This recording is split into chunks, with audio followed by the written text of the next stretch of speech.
নওগাঁর বিভিন্ন মাঠে এখন শোভা পাচ্ছে ভুট্টা।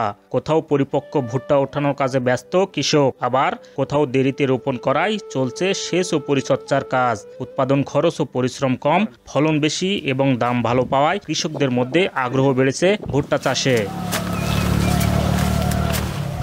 নওগাঁর মান্দা উপজেলার মধ্যমনম গ্রামের কৃষক মোর্শেদ গত ৮ বছর ধরে ভুট্টার আবাদ করছেন। এবছরও করেছেন ২ বিঘা জমিতে। জমি চাষাবাদ, বীজ, সার, কীটনাশক, সেচ, রোপণ, শ্রমিক ও কাটামাই সহ বিঘাপ্রতি খরচ ১৪ থেকে ১৫ হাজার টাকা। এতে ফলন হবে অন্তত ৩৫ থেকে ৪০ মন। গত বছর ১১০০ টাকা মন দরে বিক্রি করেছেন। সেখানে খরচ বাদে ২ বিঘা জমিতে লাভের পরিমাণ ৪৮ হাজার টাকা। হাল চাষ, বীজ, কীটনাশক, সেচা সহ মোটামুটি খরচা পড়ে ১৪-১৫ হাজার। ফলন আছে ৩৫ থেকে ৪০ মন।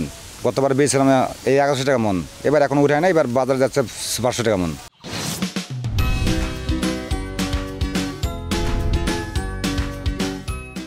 ধান, আলু সহ অন্যান্য ফসলের চেয়ে ভুট্টা চাষে খরচ ও পরিশ্রম কম, ফলন বেশি এবং রোগবালাই ঝুঁকি নেই বললেই চলে। লাভজনক হওয়ায় অন্যান্য ফসল কমিয়ে এখন ভুট্টার আবাদে ঝুঁকছেন কৃষকরা।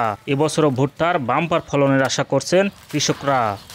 সকাল থেকে বেলা ১টা পর্যন্ত মজুরি ৪০০ টাকা, ১ বিঘাতে ৪ পাট ১৬০০ টাকা পাবো। এবার সেচটার দাম বেশি, পার বিঘা খরচ হয় ৪ বা ১৬০০ টাকা। এবার খরার কারণে আরও ২ বিঘা বেশি সেচা লাগছে, আরও ৮০০ টাকা বেশি আছে। এখানে সর্বমোট ২৪০০ টাকা খরচ হয়ে যাবে। এবার খরচের হারটা বেশি। অল্প সময়ের মধ্যে আমরা এগুলা পেয়ে থাকি, আর তাছাড়া এগুলো হচ্ছে লাভজনক একটা ফসল। ফলন বেশি, পরিশ্রম কম করা, এর কারণে আমরা করে থাকি। আর বিঘা প্রতি খরচ কম, প্রায় ৫০ হাজারের মতন টাকা বিক্রি হয়।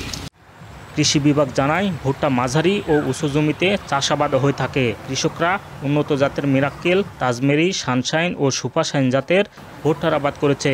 এবছর সরকারি প্রণোদনায় ৬৩০০ জন কৃষককে ২ কেজি বীজ, ২০ কেজি ডিএপি ও ২০ কেজি এমওপি সার দেওয়া হয়েছে।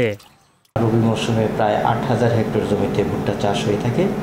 খরিফ এক মৌসুমেও আমাদের এই জেলায় প্রায় ৭৬০ হেক্টর জমিতে ভুট্টা আবাদ হয়েছে। তবে ভুট্টার বাজার মূল্য ভালো হওয়ায় আশা করছি আগামীতে আমাদের রবি ভুট্টার পাশাপাশি খরিফ এক মৌসুমের ভুট্টা সম্প্রসারণ হবে। নওগাঁ কৃষি সম্প্রসারণ অধিদপ্তরের তথ্য মতে জেলায় এবছর ৭৩০০ হেক্টর জমিতে ভুট্টার আবাদ হয়েছে, যা থেকে ৭৩,০০০ টন ভুট্টা উৎপাদনের আশা, যার আনুমানিক বাজার মূল্য প্রায় ২০০ কোটি টাকা। আব্বাস আলী, এখন নওগাঁ।